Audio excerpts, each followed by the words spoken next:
Shalom Bapak Ibu yang terkasih, mari kita refleksi diri sejenak bersama Tuhan.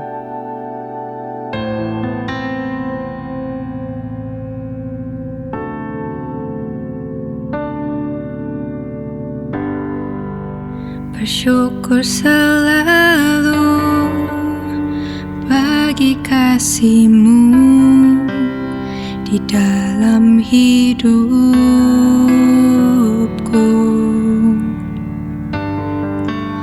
Tak akan ku ragu atas rencana-Mu untuk masa depanku.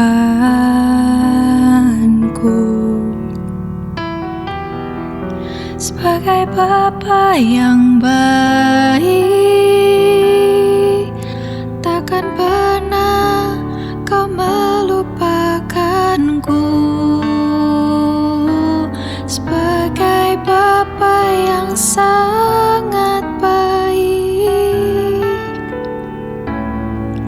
takkan pernah Kau meninggalkanku.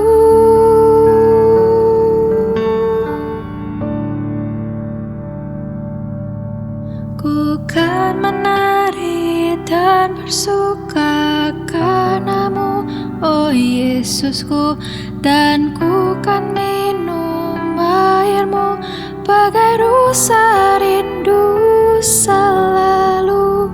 Ku hidup dalam-Mu dan hidup-Mu di dalamku, oh Yesusku.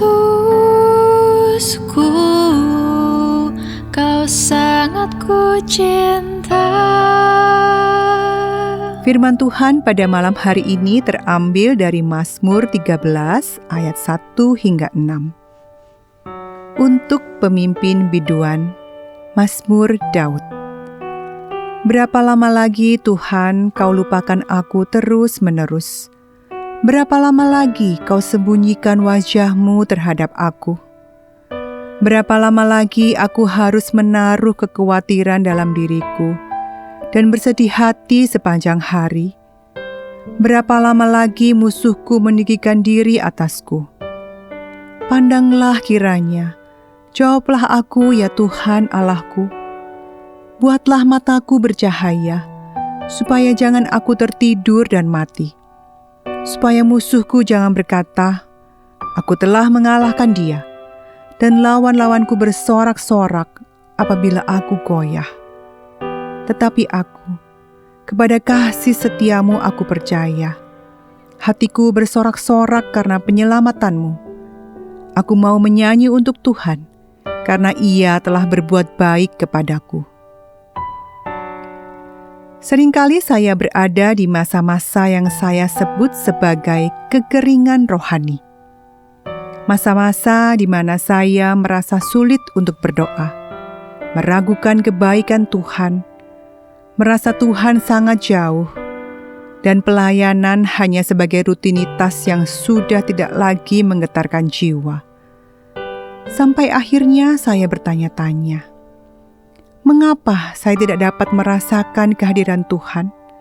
Apakah Tuhan sungguh ada? Daud disebut sebagai orang yang berkenan di hati Tuhan.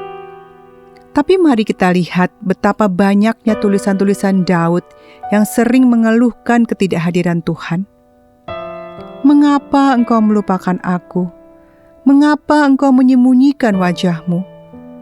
Seruan-seruan Daud menyatakan betapa frustrasinya Daud karena tidak dapat merasakan kehadiran Tuhan. Daud merasa jiwanya kering. Pada akhirnya, Daud tetap memberikan pujiannya kepada Tuhan. Meskipun hatinya masih mempertanyakan mengapa Tuhan menjauh darinya. Namun tentu saja Tuhan tidak pernah meninggalkan Daud. Begitu pula dengan kita.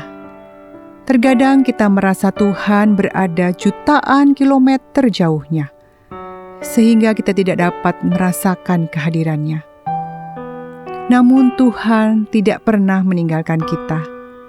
Hanya perasaan kita saja yang menganggap demikian. Tuhan memang menginginkan kita agar dapat merasakan kehadiran-Nya. Tapi Tuhan lebih menginginkan kita untuk percaya daripada hanya sekedar merasakan. Iman bukanlah perasaan. Iman adalah kita tetap percaya meskipun tidak dapat merasakan keberadaan Tuhan. Untuk itu, kita perlu fokus pada apa yang telah Tuhan lakukan untuk kita. Ingatlah setiap cambukan yang Yesus terima, dicemooh, diludahi, dipaku di atas kayu, dan Yesus benar-benar terpisah dari Allah ketika Ia harus mati menanggung dosa kita. Ingatlah semuanya itu. Karena Yesus telah menyerahkan segalanya, agar kita dapat menerima segalanya. Ia mati agar kita hidup selamanya. Meskipun kita kadang tidak dapat merasakan kehadirannya, namun kita dapat terus percaya kepadanya. Dia layak menerima pujian dan ucapan syukur kita terus-menerus. Mari kita berdoa. Tuhan, ampuni kami jika selama ini kami beranggapan bahwa Engkau melupakan dan meninggalkan kami. Kami hanya mengikuti apa yang perasaan kami katakan. Namun ternyata semua itu tidaklah benar.